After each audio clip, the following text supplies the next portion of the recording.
Hello everyone. Today we will discuss the chapter the solid state. As you know, matter occurs commonly in three physical forms, and these forms are called states. The common states are solid states,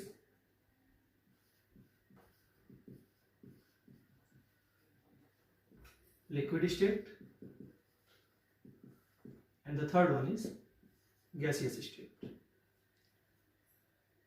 As you know, according to kinetic molecular theory,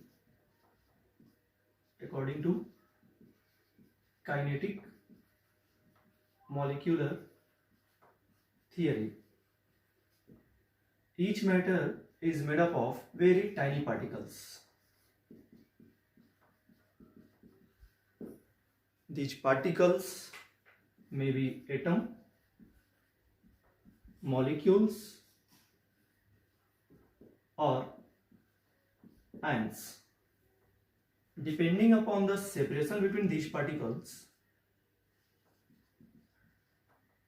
and force of attraction between these particles, matter can exist in main three physical forms, and these forms are called solid, liquid and gas. मान लिया हमारे पास दो particle हैं, एक particle है A, दूसरा particle है B. अगर इन दो पार्टिकल A और B के बीच में फोर्स ऑफ अट्रैक्शन मैक्सिमम हो और इनके बीच में सेपरेशन नेग्लिजिबल हो, तो जो स्टेट हमको मिलेगा उस स्टेट को हम नाम देंगे solid state. Solid state. Solid state के केस में जो पार्टिकल्स होंगे वो सिर्फ और सिर्फ एक टाइप का मोशन करेंगे और वो मोशन होगा वाइब्रेशनल मोशन. Vibrational motion. तो अभी तक हम लोगों ने ये देखा कि मैटर मेनली थ्री फॉर्म में एग्जिस्ट करेगा, सॉलिड, लिक्विड और गैस. इसके अलावा मैटर का दो और स्टेट होता है, एक कहलाएगा बोस-आइंस्टाइन कंडेंसेट और दूसरा कहलाता है प्लाज्मा. खैर, तो काइनेटिक मॉलिक्यूलर थियरी के बेसिस पे जो भी मैटर होगा बहुत छोटे छोटे पार्टिकल्स से मिलकर बना होगा. ये पार्टिकल या तो एटम हो सकते हैं या मॉलिक्यूल हो सकते हैं या आयंस हो सकते हैं. इन पार्टिकल के सेपरेशन और फोर्स ऑफ अट्रैक्शन के बेसिस पे मैटर इन तीनों में से किसी एक फॉर्म में एग्जिस्ट करेगा. मेनली इन तीनों में से किसी एक फॉर्म में एग्जिस्ट करेगा. अगर पार्टिकल के बीच में फोर्स ऑफ अट्रैक्शन मैक्सिमम हो, सेपरेशन नेग्लिजिबल हो, तो जो स्टेट होगा वो कहलाएगा the solid state. Solid state के केस में पार्टिकल केवल एक टाइप का मोशन करेंगे और वो मोशन होगा वाइब्रेशनल मोशन. सॉलिड स्टेट की कुछ कैरेक्टरिस्टिक्स होंगी, जैसे सॉलिड स्टेट के जो भी पार्टिकल होंगे या सॉलिड स्टेट के केस में डिफिनिट शेप एंड वॉल्यूम होगा. बात करते हैं characteristics of solid state. Characteristics of solid state. Solid state का जो पहला कैरेक्टरिस्टिक है वो है definite shape and volume. Definite shape and volume. Solid के जो भी पार्टिकल होंगे उनका पोजीशन फिक्स होगा, पोजीशन फिक्स होगा.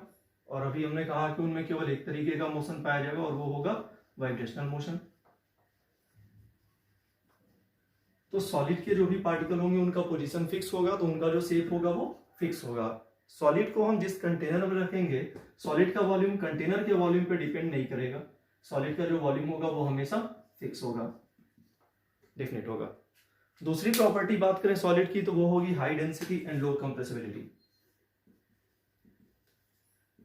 High density and low compressibility. Solid के केस में जो फोर्स ऑफ अट्रैक्शन होगा वो मैक्सिमम होगा। तो सॉलिड के पार्टिकल्स बहुत ही पास पास रहेंगे।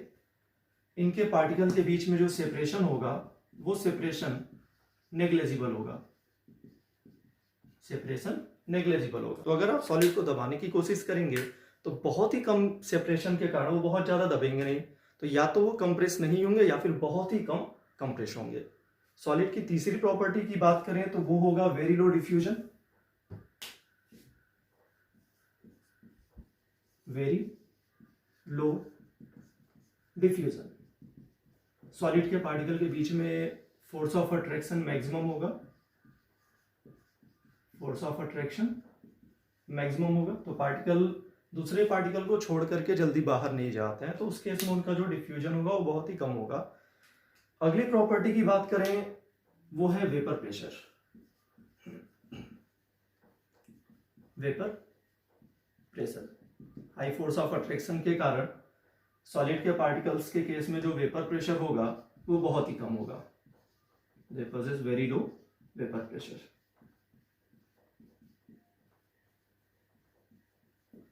अगली कैरेक्टरिस्टिक है मेल्टिंग पॉइंट।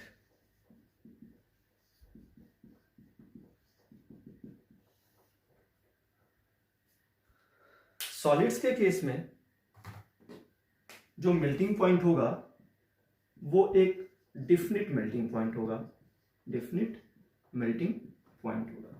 अच्छा, मेल्टिंग पॉइंट है क्या? वो टेम्परेचर जिसपे सॉलिड और लिक्विड दोनों इक्विलिब्रियम स्टेट में रहें, इक्विलिब्रियम स्टेट में बने रहें, उस टेम्परेचर को हम कहते हैं किसी सॉलिड का मेल्टिंग पॉइंट। यानी मेल्टिंग पॉइंट वो टेम्परेचर होगा, the temperature at which both solid and liquid exist in equilibrium state, वो पॉइंट कहलाएगा मेल्टिंग पॉइंट। सॉलिड के केस में जो मेल्टिंग पॉइंट होगा वो डेफिनिट होगा, फिक्स होगा। तो इन प्रॉपर्टीज के बेसिस पे अगर हम सॉलिड को रिफाइन करें तो हम कहेंगे कि solid is the state of matter, solid is the state of matter in which particles have very high attraction, force of attraction, and they cannot move easily, and they cannot move easily. अब बात करते हैं solids के type की। Solids अपने particles के arrangement के basis पे रेगुलर या हैफेजार्ड, दो तरीके का अरेंजमेंट के बेसिस पे सॉलिड्स दो टाइप के होते हैं। पहला कहलाएगा अमार्फस सॉलिड और दूसरा कहलाएगा crystalline solids. Classification of solids या type of solids, types of solids. Solids के पार्टिकल के अरेंजमेंट के बेसिस पे वो अरेंजमेंट या तो रेगुलर होगा या फिर हैफेजार्ड होगा, मतलब इर्रेगुलर होगा। इस अरेंजमेंट के बेसिस पे सॉलिड्स दो टाइप के होंगे। पहला कहलाएगा अमॉर्फस सॉलिड, अमॉर्फस सॉलिड, और दूसरा कहलाएगा क्रिस्टलाइन सॉलिड, क्रिस्टलाइन सॉलिड। पहला अमॉर्फस सॉलिड और दूसरा क्रिस्टलाइन सॉलिड। अमॉर्फस सॉलिड्स, जो टर्म अमॉर्फस है वो ग्रीक वर्ड अमॉर्फी से बना हुआ है, जिसका मीनिंग होता है शेपलेस, शेपलेस।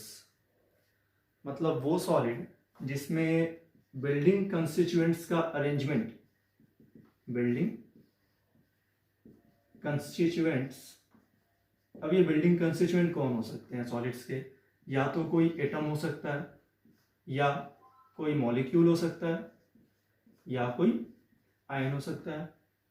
वो सॉलिड जिनमें सॉलिड्स के बिल्डिंग कंस्टिट्यूएंट का अरेंजमेंट हैफेजार्ड होगा, उस सॉलिड को कहते हैं अमॉर्फस सॉलिड। एग्जांपल्स के तौर पे अगर देखा जाए तो इसका एग्जांपल हो जाएगा ग्लास, रबर, प्लास्टिक एसेट्रा, ये इसके एग्जांपल्स हो जाएंगे। दूसरा सॉलिड था क्रिस्टलाइन सॉलिड, वो सॉलिड जिसमें पार्टिकल्स यानी कि बिल्डिंग कंस्टिट्यूएंट्स, बिल्डिंग कंस्टिट्यूएंट का अरेंजमेंट रेगुलर होगा, बिल्डिंग कंस्टिट्यूएंट्स का अरेंजमेंट रेगुलर होगा, ऐसे सॉलिड्स को हम कहेंगे क्रिस्टलाइन सॉलिड्स, क्रिस्टलाइन सॉलिड्स। तो अरेंजमेंट पार्टिकल्स का या तो हैफेजार्ड होगा या रेगुलर होगा। अगर हैफेजार्ड हुआ तो अमॉर्फस सॉलिड और रेगुलर हुआ तो crystalline solids.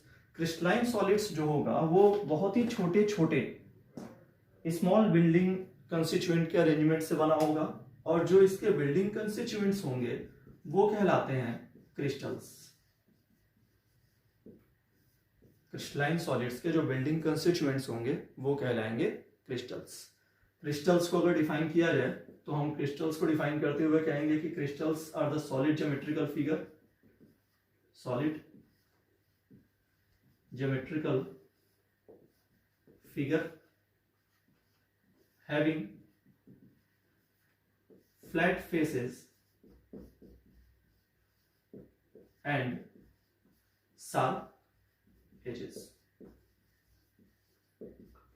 Flat faces and sharp edges. So crystals are the solid geometrical figure having flat faces and sharp edges. Crystalline solids के अगर एग्जांपल देखे जाएं तो इसके एग्जांपल्स हो जाएंगे NaCl, sodium chloride, sodium nitrate, sodium nitrate, diamond etcetera.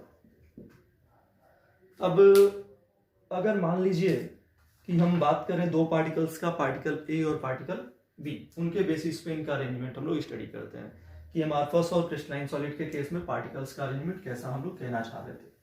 अगर हमारे पास दो पार्टिकल है, एक पार्टिकल है ए, दूसरा पार्टिकल है बी, पार्टिकल ए और बी के बीच में अगर वो अमॉर्फस सॉलिड है तो अरेंजमेंट इरेगुलर होगा। इरेगुलर का क्या मतलब, देखिए ए कोई पैटर्न हमको नहीं मिलेगा, B B B B B A B A B A ऐसे करके कोई पैटर्न हमको नहीं मिलने वाला है। ऐसे ए लगातार ए चलते जाएगा, कहीं बी आएगा, कहीं ए भी आएगा, तो ये जो अरेंजमेंट होगा वो एक इरेगुलर अरेंजमेंट होगा। और ऐसे जो सॉलिड बनेगा उसको हम नाम दे देंगे अमॉर्फस सॉलिड्स। एग्जांपल के तौर पे हम लोगों ने कहा था ग्लास, रबर, प्लास्टिक एसेट्रा। जो विंडो ग्लास है वो एक अमॉर्फस सॉलिड। अगला हमने कहा था दो पार्टिकल के बीच में अगर क्रिस्टलाइन सॉलिड का अरेंजमेंट देखा जाए तो एक रेगुलर अरेंजमेंट होगा। मान लिया कि हमारे पास एक ए टाइप का पार्टिकल है और एक बी टाइप का पार्टिकल है, तो हम एक लेयर बनाते जा रहे हैं।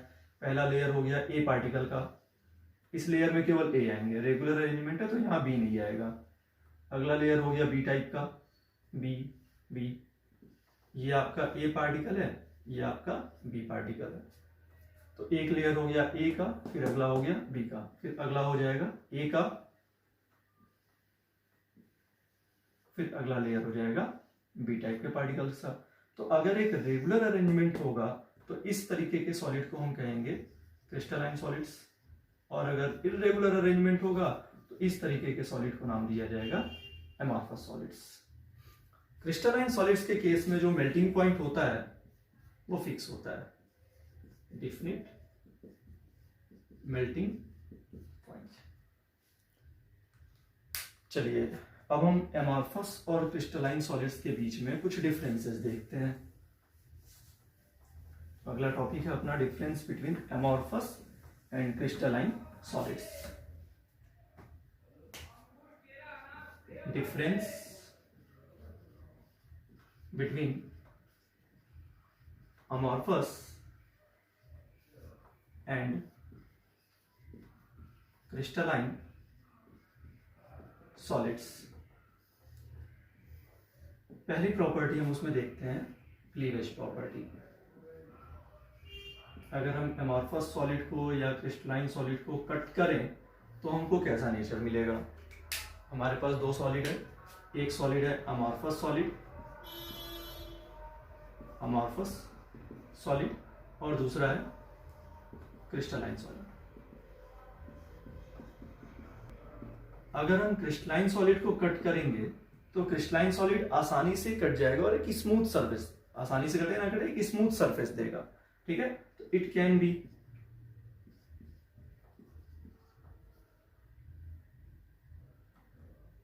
Cut smoothly to produce smooth surface.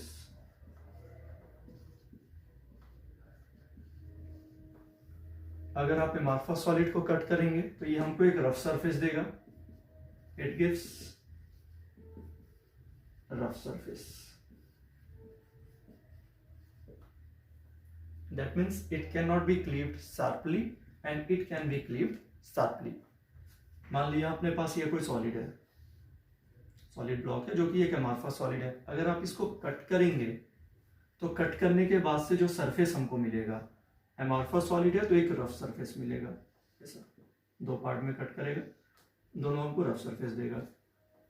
अगर यही क्रिस्टलाइन सॉलिड्स होता और आप इसको कट करते ये अमॉर्फस हो जाएगा। अगर यही क्रिस्टलाइन सॉलिड को कट करेंगे तो एक स्मूथ सरफेस मिलेगा। ये है इनकी क्लीवेज प्रॉपर्टी। एमॉर्फस सॉलिड को कट करेंगे, amorphous solids can not cleaved sharply while the crystalline solids can be cleaved sharply. दूसरी प्रॉपर्टी है कूलिंग कर्व।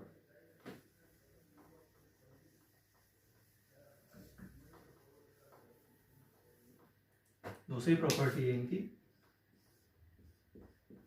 Cooling curve. अगर आप एमॉर्फस सॉलिड्स और क्रिस्टलाइन सॉलिड्स को मेल्ट करा लें और उनको टाइम के साथ टेम्परेचर का ग्राफ प्लॉट करें, ठंडा करते जाएं और टाइम और टेम्परेचर के बीच में ग्राफ प्लॉट करें, तो ग्राफ का नेचर अगर हम देखें क्रिस्टलाइन सॉलिड्स के केस में एक्स एक्सिस पर हमने रख लिया टाइम, वाई एक्सिस पर हमने रख लिया टेम्परेचर। जैसे जैसे टाइम बीतते जाएगा क्रिस्टलाइन सॉलिड्स ठंडा होते जाएंगे और इनके केस में जो कर्व मिलेगा वो एक स्मूथ कर्व होगा, ऐसा। इसमें कहीं कोई ब्रेक पॉइंट नहीं होगा। लेकिन वही अगर हम एमॉर्फस सॉलिड्स के केस में बात करें, यहां हो गया टाइम, एक्स एक्सिस पे टाइम, वाई एक्सिस पर टेम्परेचर। अगर हम क्रिस्टलाइन सॉलिड के केस में कूलिंग कर्व ड्रॉ करते हैं तो इसमें होगा ब्रेक पॉइंट। ब्रेक पॉइंट देखिए कैसे, यहां पे अपना कोई लिक्विड है, एमॉर्फस सॉलिड जो लिक्विड फॉर्म में है, इसको हम ठंडा कर रहे हैं।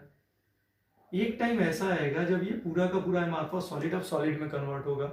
जैसे ये पॉइंट ए था, पॉइंट बी था, ए से बी तक इसका लिक्विड स्टेट है जो कि ठंडा हो रहा है, सॉलिड में कन्वर्ट होने जा रहा है। बी पर आकर के लिक्विड सॉलिड में कन्वर्ट होना शुरू हो जा रहा है। बी से सी तक लिक्विड जो है वो सॉलिड में कन्वर्ट होगा।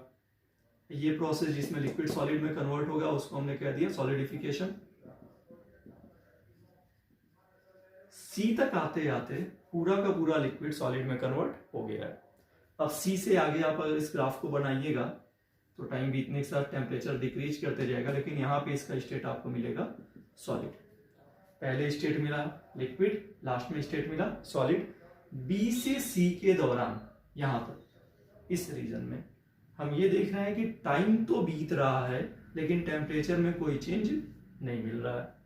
तो सॉलिडिफिकेशन प्रोसेस के दौरान टाइम तो वेरी करेगा लेकिन टेम्परेचर में कहीं कोई चेंज नहीं होगा। तो अमॉर्फस सॉलिड्स के केस में जो कूलिंग कर्व होगा उसमें ब्रेक पॉइंट होगा, और क्रिस्टलाइन सॉलिड के केस में जो कूलिंग कर्व होगा वो होगा स्मूथ। दो प्रॉपर्टी अभी तक हमने देखा। क्लीवेज प्रॉपर्टी, अमॉर्फस सॉलिड्स के केस में जो सरफेस मिल रहा था स्मूथ मिल रहा था, सॉरी रफ मिल रहा था। क्रिस्टलाइन सॉलिड के केस में जो सरफेस मिल रहा था वो स्मूथ मिल रहा था क्लीव करने पे। कूलिंग कर्व अगर हम बात करें क्रिस्टलाइन सॉलिड्स का, ये क्रिस्टलाइन सॉलिड्स है। क्रिस्टलाइन सॉलिड के केस में जो कूलिंग कर्व होगा वो स्मूथ होगा।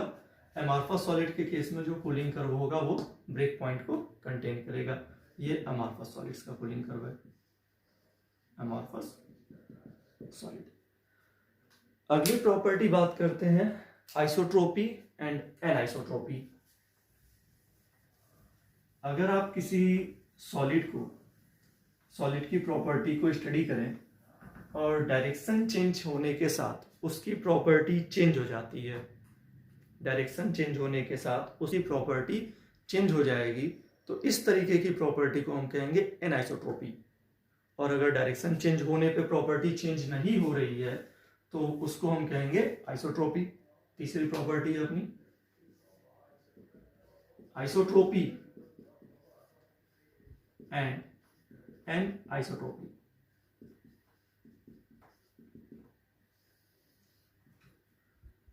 चलिए पहले क्रिस्टलाइन सॉलिड को स्टडी करते हैं। दो पार्टिकल लिया, पार्टिकल ए, पार्टिकल बी। ए और बी के साथ क्रिस्टलाइन सॉलिड्स का एक अरेंजमेंट बनाते हैं। पहले हम ए पार्टिकल को ऐसे कंप्लीट सर्किल से दिखाते हैं, कलर सर्किल से, और बी को ऐसे दिखा रहे हैं। तो चूंकि हम बना रहे हैं क्रिस्टलाइन सॉलिड्स, तो क्रिस्टलाइन सॉलिड्स के केस में पार्टिकल का अरेंजमेंट रेगुलर होगा। तो पहले ये पार्टिकल ए का लेयर ए ए ए ए, उसके बाद दूसरा लेयर पार्टिकल बी का बी बी बी, अगला लेयर फिर पार्टिकल ए का ए ए ए ए, अगला लेयर फिर से पार्टिकल बी का बी बी बी। अब हम अलग अलग डायरेक्शन से, ये क्रिस्टलाइन सॉलिड है, क्रिस्टलाइन सॉलिड, अलग अलग डायरेक्शन से इसकी प्रॉपर्टी को स्टडी करते हैं। चलिए हमारा पहला डायरेक्शन ये है, इस एरो के साइड, इस एरो के साथ चलिए ए से बी की तरफ हम गए हैं। हमको पार्टिकल्स कौन कौन से मिले हैं? पहला पार्टिकल मिला बी, फिर पार्टिकल मिला ए, फिर पार्टिकल मिला बी, फिर पार्टिकल मिला ए। ठीक है, अब जरा हम इस एरो को ऐसे चला रहे हैं, हम यहां से इसको स्टडी कर रहे हैं सी डी के लॉन्ग। अब हमको पार्टिकल कौन कौन मिल रहे हैं? ए ए ए ए, मतलब सिर्फ एक टाइप के पार्टिकल। यहाँ कौन कौन से मिल रहे हैं? बी ए, यानी कि दो अलग अलग टाइप के पार्टिकल। मतलब क्या कि जब हम डायरेक्शन चेंज कर रहे हैं तो इनकी प्रॉपर्टी में पार्टिकल चेंज हो रहा है, प्रॉपर्टी का इनका नेचर भी चेंज होगा। तो जैसे जैसे हम डायरेक्शन चेंज कर रहे हैं, इन अलग अलग पार्टिकल्स के कारण इनका जो बिहेवियर है, जो नेचर है, वो क्या हो जा रहा है? चेंज हो जा रहा है। तो ऐसे सॉलिड्स जो डायरेक्शनल प्रॉपर्टी को दिखाएंगे, वो अपने कहलाएंगे एनाइसोट्रोपिक क्रिस्टल्स या एनाइसोट्रोपिक सॉलिड्स। तो ये क्रिस्टलाइन सॉलिड्स है जो कि एनाइसोट्रोपिक नेचर को दिखा रहा है। तो ये है अपना anisotropic nature, anisotropic nature of crystalline solids. बात करें अमॉर्फस सॉलिड्स के केस में, तो अमॉर्फस सॉलिड्स के केस में जो नेचर होगा वो होगा आइसोट्रोपिक नेचर, जो कि अरेंजमेंट इरेगुलर होता है। तो हम किसी भी साइड से ऑब्जर्व करेंगे तो वो प्रॉपर्टी एक टाइप की ही दिखाएगी। तो अमॉर्फस सॉलिड्स के केस में आइसोट्रोपिक नेचर दिखाया जाएगा, और क्रिस्टलाइन सॉलिड्स के केस में एनाइसोट्रोपिक नेचर दिखाया जाएगा। अगली प्रॉपर्टी है इनकी short and long range order.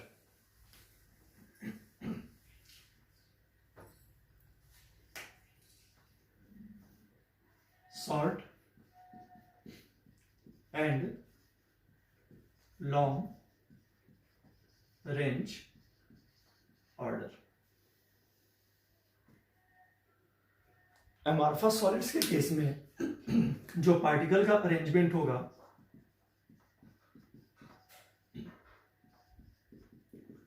जो पार्टिकल्स का अरेंजमेंट होगा वो हम लोगों ने अभी डिस्कस किया कि इरेगुलर होगा। मतलब इनके केस में कोई डिफिनिट पैटर्न नहीं पाया जाएगा, कोई पैटर्न नहीं पाया जाएगा। जैसे एमॉर्फस सॉलिड एक बनाए तो A B A A A A B A B A B B B B B B. हो सकता है कि कहीं थोड़ी देर के लिए एक डिफिनिट अरेंजमेंट आपको मिल जाए, लेकिन वो बहुत लंबा नहीं चलेगा, कुछ देर पे जाने के बाद से वो अरेंजमेंट अपने आप टूट जाएगा। तो हम ये कहेंगे कि एमॉर्फस सॉलिड के केस में शॉर्ट रेंज अरेंजमेंट होगा, शॉर्ट रेंज अरेंजमेंट होगा। लेकिन अगर क्रिस्टलाइन सॉलिड के केस में बात करें तो हमेशा एक रेगुलर अरेंजमेंट होगा। दो पार्टिकल है ए और बी के साथ अरेंजमेंट ए बी, पहले ए पार्टिकल फिर बी पार्टिकल फिर ए पार्टिकल फिर बी पार्टिकल। अब अगला क्या आ गया ए, फिर कौन बी, फिर ए फिर बी, ए बी, ऐसे ही चेन कंटिन्यू होता जाएगा। तो क्रिस्टलाइन सॉलिड्स के केस में ये क्रिस्टलाइन सॉलिड्स है, अगर क्रिस्टलाइन सॉलिड्स, तो क्रिस्टलाइन सॉलिड्स के केस में जो अरेंजमेंट होगा वो एक रेगुलर अरेंजमेंट होगा और ये लॉन्ग रेंज ऑर्डर्ड अरेंजमेंट होगा, लॉन्ग रेंज ऑर्डर्ड अरेंजमेंट होगा। लेकिन अमॉर्फस सॉलिड के केस में एक शॉर्ट रेंज अरेंजमेंट पाया जाएगा। तो सॉलिड्स को पार्टिकल्स के रेगुलर और हेफेजार्ड कैरेक्टर के बेसिस पे दो पार्ट में क्लासिफाई किया गया। एक कहलाया एमॉर्फस, दूसरा कहलाया क्रिस्टलाइन। इसके अलावा सॉलिड का एक और टाइप होता है जो कहलाता है पॉलीक्रिस्टलाइन सॉलिड, पॉलीक्रिस्टलाइन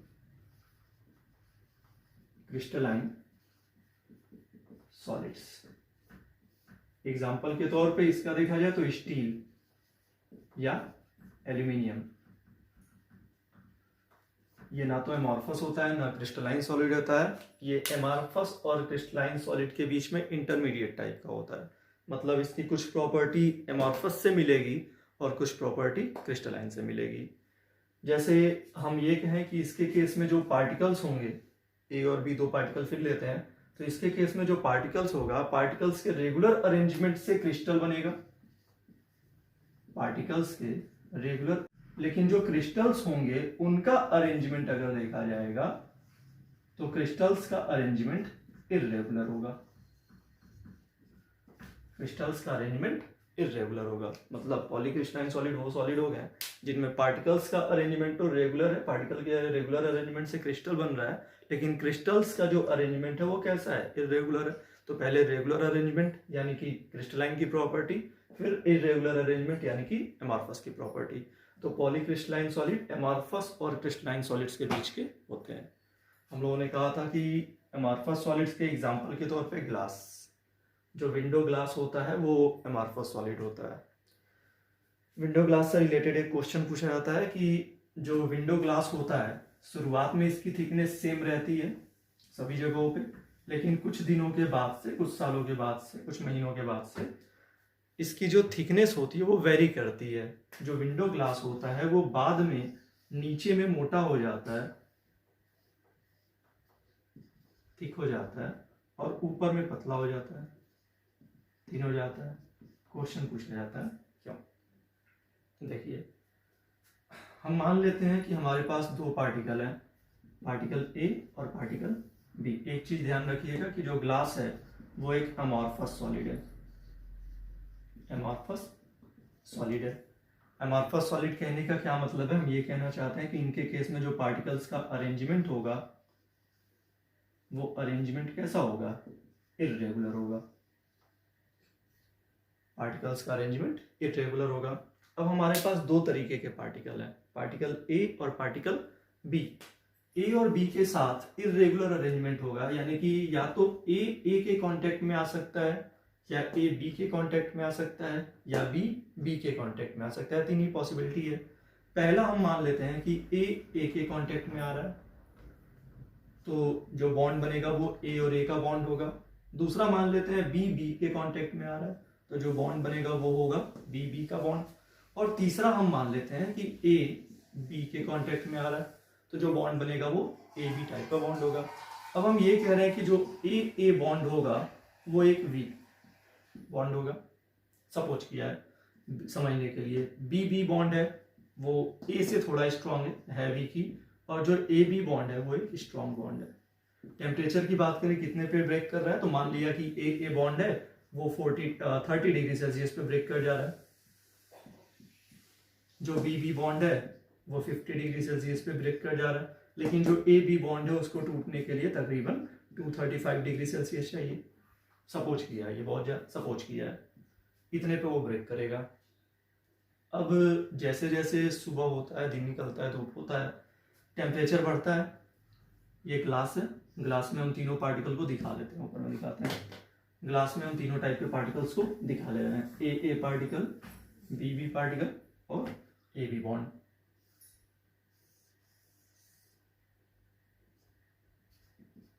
ए बॉन्ड, बी बॉन्ड और ए बी बॉन्ड।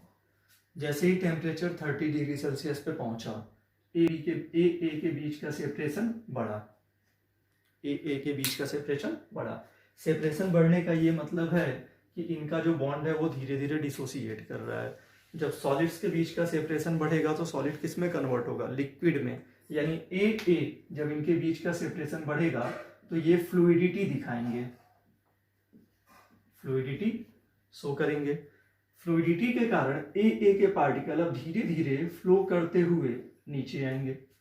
दोपहर में पहुंचे, टेम्परेचर और ज्यादा हो गया। अब बी का भी सेपरेशन क्या होगा, बढ़ेगा। बी का भी सेपरेशन बढ़ेगा, यानी बी हमको क्या दिखाएगा, फ्लूइडिटी दिखाएगा।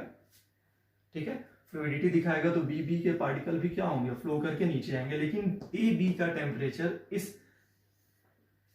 का टेम्परेचर सनलाइट से टूट नहीं सकता है। ए बी का बॉन्ड सनलाइट से टूट नहीं सकता है, तो ए बी बॉन्ड कभी भी डिसोसिएट नहीं होगा, वो हमेशा ऊपर बना रहेगा। कुछ सालों के बाद से देखिए ए धीरे धीरे फ्लो करके आया, शाम हुआ यहीं पे सेटल हो गया। फिर अगले दिन सुबह से फिर से वो फ्लो करना शुरू किया, शाम में फिर सेटल हो गया। धीरे धीरे करके कुछ सालों के बाद से नीचे में ए पार्टिकल और बी पार्टिकल का कंसंट्रेशन क्या हो जाएगा, बढ़ जाएगा। तो ग्लास जो है वो नीचे पे क्या हो जाएगा, थिक हो जाएगा।